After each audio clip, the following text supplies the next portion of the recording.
Tanaman air jenis apu-apu ini akan kita angkat dari air untuk kemudian itu kita akan tempatkan di lokasi calon kandang bekicot. Kita mau mulai budidaya.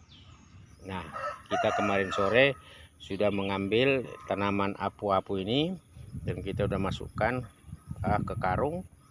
Ini beberapa karung ya, kita sudah kumpulkan untuk kemudian kita akan masukkan ke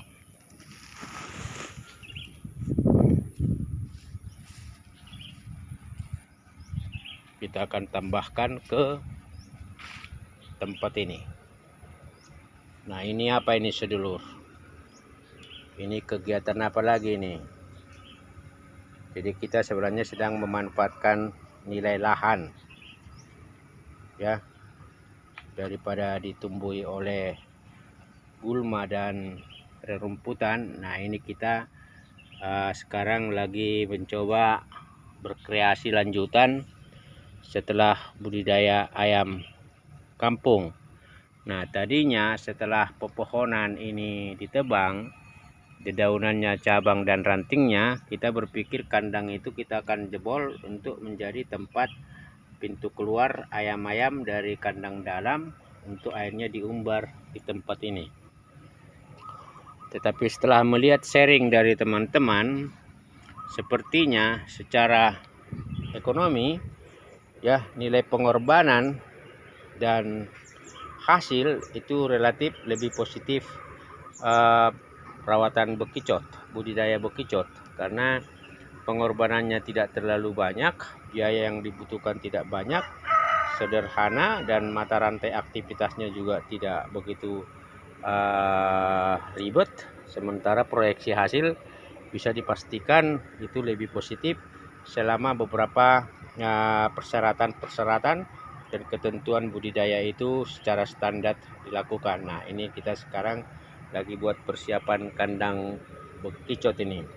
Jadi ranting-ranting dari pepohonan kita tanam di bagian bawah karena agak rendah. Kemudian itu cabang-cabang atau daunnya juga. Nah, ini kemudian ada rumput kering kita kumpulin di sini. Itu kemudian tanah kita coba ratakan. Ini. Lalu kemudian itu kita tanam beberapa tanaman pendukung seperti misalnya talas ini ya. Jadi kepada pembudidaya yang sudah duluan memulai, saya mengucapkan terima kasih karena lewat sharing mereka saya belajar ya. Saya mencoba menerapkan pengalaman dan ilmu mereka itu dalam rencana budidaya bekicot yang akan kita mulai bersamaan dengan kegiatan budidaya ayam. Nah, jadi ini pisang, tanaman pisang, tunasnya kita tanam, bangka hulu. Nah, ini semua kita akan rapikan, kita akan tunggu proses pembusukan. Nah, tadi itu tanaman air apu-apu itu kita akan taruh di tempat ini. Jadi kita hanya tinggal menunggu proses pelapukan, pembusukan sampai ini kondisi rencana kandangnya ya, kandang budidaya bekicot ini itu sudah alami. Nanti paling bagian pinggir ini kita pasang asbes sehingga pada akhirnya memang bekicot sudah mulai kita tempatkan di sini. Sementara bekicotnya sendiri kita belum cari di alam, tapi itu persoalan lanjutan setelah persiapan kandang ini, karena kandang ini juga kita akan tunggu minimal sebulan sampai proses pelapukan dan kondisi alami itu terbentuk. Ini dia sedulur, masalah lanjutan adalah akan mencari bekicotnya.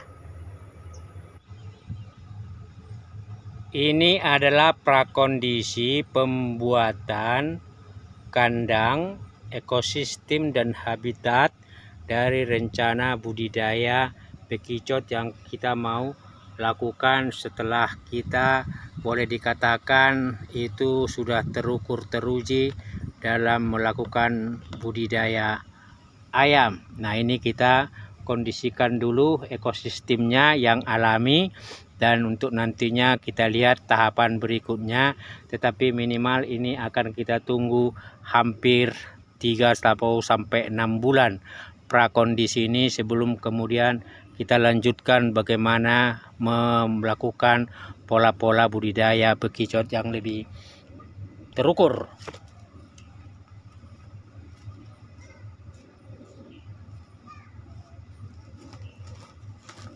Ini tanaman airnya kita mau bagi dan kemudian kita akan kondisikan, dan memang kita akan tunggu sampai pada akhirnya ini akan alami kandang ini, dan nanti kita akan berikan asbes. Dan setelah ini terjadi proses melakukan kompos dan juga itu naturalisasi di kandang ini, kita baru akan coba cari itu bekicot dari alam, dari lingkungan. Salam sehat sedulur, berkreasi dengan memetakan potensi-potensi sumber daya alam lingkungan itu adalah kegiatan kewirausahaan sosial. Sehat selalu buat para sedulur semua dimanapun berada. Nah, ini saya akan lanjutkan bagi.